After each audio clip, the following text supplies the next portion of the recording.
sounds pretty smooth. Give it a couple revs.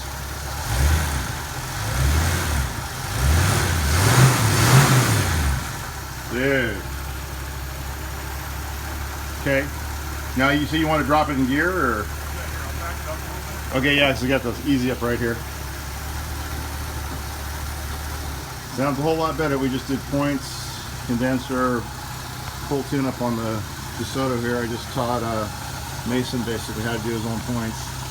So he's pretty excited about that.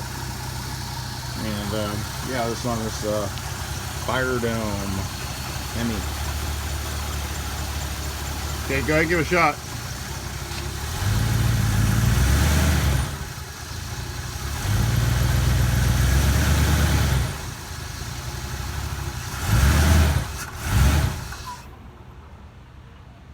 Okay.